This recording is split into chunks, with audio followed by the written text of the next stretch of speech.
Welcome to Haxby Shed.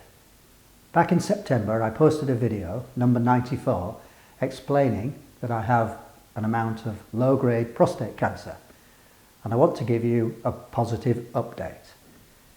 Now, I moved on to something called the active monitoring program, and basically they check your PSA level every so many months. And I had a blood test just before Christmas to check mine for the first time on this monitoring program. And then yesterday I had a meeting with my medical consultant. Now, last May, when the problem was first detected, my PSA was 10.4, and just before Christmas it was measured at 10.3. So that's stable.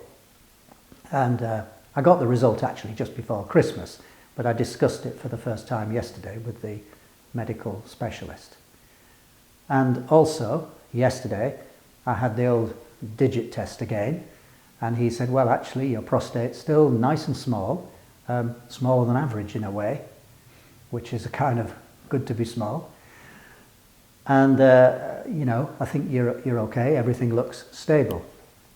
But during this sort of intervening 3 or 4 months, I've been doing quite a bit of research, and there are a number of treatments that you can have which are called focal therapy.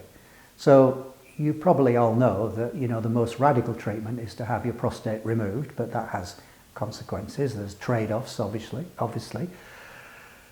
Or you can have something kind of intermediate, which is the radiotherapy, which can have side effects, but it's not surgical. It can be done, you know, non-invasive treatment.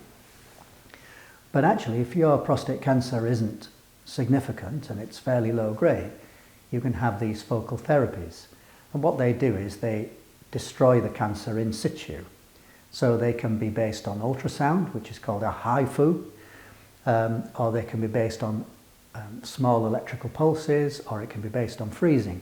And these are treatments that they use on other forms of cancer. It's not mainstream in the UK. You can have it done privately, and there is a few trials within the National Health Service. They're safe and they're approved treatments. As an inquiry, I contacted one of these focal therapy clinics which specialises in the high-intensity ultrasound. And they said, well, yeah, you could, if you can pay for it, you could have the treatment. But what we don't understand is if you have such a minuscule amount of cancer, because if you go back and check that other video, I had 38 biopsies and only like 1 was cancerous. And they said, if you've got such a small amount of cancer, why is your PSA 10?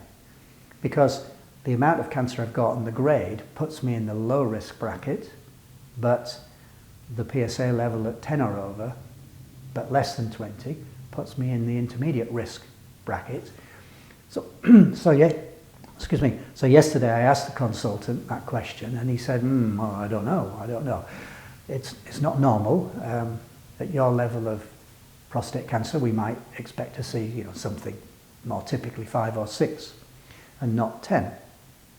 And so I asked, well, have you seen that before? And he said, yeah, I have cases where people have got, you know, low grade, low amount, and it's still kind of 10, and we don't really know why.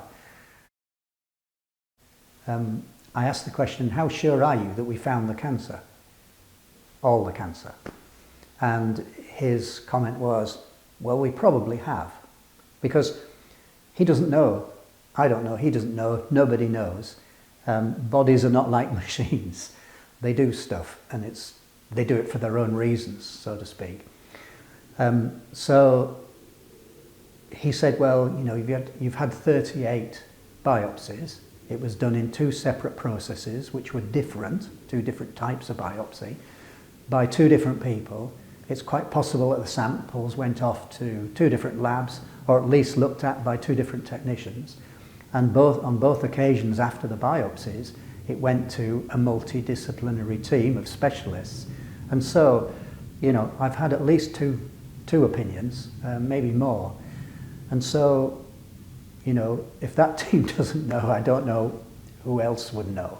So, you know, the general opinion of all those people is that, yes, we know what it is, we know where it is, It's fully contained within your prostate. It's a very small amount. We can see all the way around it.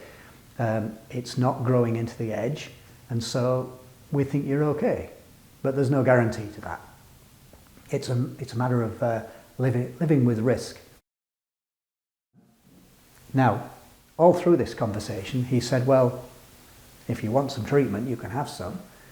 Because what I've realised through all of this, certainly the way it works here, is it's very much two things. It's the clinical situation, but it's also the psychological situation. Now, about 1% of men in my situation, at my level of risk, choose to have their prostate removed. I only know this from reading statistics, that's all. But only about 30% of men on the active monitoring program ever need any treatment.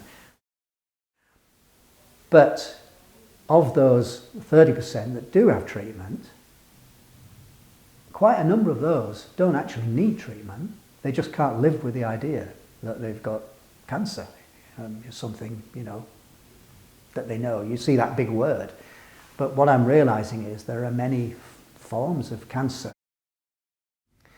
So, what we've agreed to do is to do another PSA check in late May, so about 5 months from now, a bit over 5 months, and also have another MRI. And then with that, we'll have a clear baseline. If nothing's really changed, we'll probably just carry on active monitoring. Even though the side effects of having these focal therapies are nothing like the side effects from having radiotherapy, it's still, it's still interfering with things that you might not need to do. Okay, well, that's it really. If you're interested, I hope you found that useful. Once again, thanks for watching Hacks Be Shared. Just to point out that I have no medical knowledge, and if you have concerns, please consult your doctor.